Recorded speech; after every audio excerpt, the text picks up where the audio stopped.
BJP চিরকালের বক্তব্য ছিল যে রেড রোডে কেন ঈদের দিন নামাজ পড়া হয়। রেড রোডে ঈদের দিন সকালবেলা 1 ঘন্টা নামাজ পড়া হলে বিজেপি রাতের ঘুম চলে যেত। আর সেই রেড রোডে এখন 7 দিন ধরে বসে ওরা ওখানে যোগাসন করবে। এখন শুধু এগুলো বোঝা যায় যে এগুলো হচ্ছে চুলকে খাওয়া করা, এগুলো হচ্ছে মানে ইচ্ছে করে একটা ধর্মের মানুষকে কর্নার করার জন্য এগুলো করা। দুর্গাপুজোর সময় 1 মাস 1.5 মাস ধরে রাস্তার একটা অংশকে দখল করে শয়ে হাজারে হাজারে প্যান্ডেল হয়। কখনো তো কেউ বলতে যায়নি যে কেন প্যান্ডেল হচ্ছে। কেননা উৎসবের সময় এই ধরনের কিছু এক্সেপশন করতেই হয়।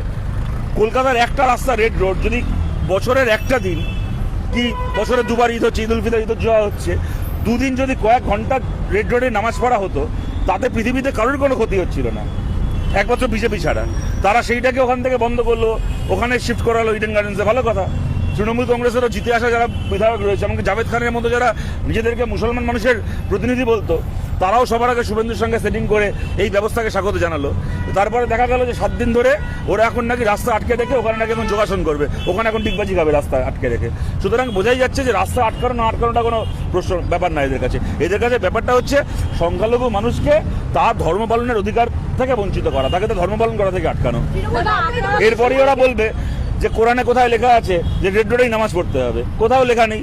তখন ভারতের কোন শাস্ত্রে লেখা আছে, কোন বেদে, কোন উপনিষদে লেখা আছে যে রেড রোডে যোগাসন করতে হবে? তাও তো কোথাও লেখা নেই। সুতরাং রেড রোডে নামাজটাকে আটকানোর সময় বলবে যে কোরআনে লেখা নেই রেড রোডে নামাজ পড়তে হবে, তাই এটা চাইলে আটকানো যায়। তো তোমার ভাই কোন বেদে লেখা আছে যে রেড রোডে তোমাকে নাচন গোদন করতে হবে, যোগাসন করতে হবে?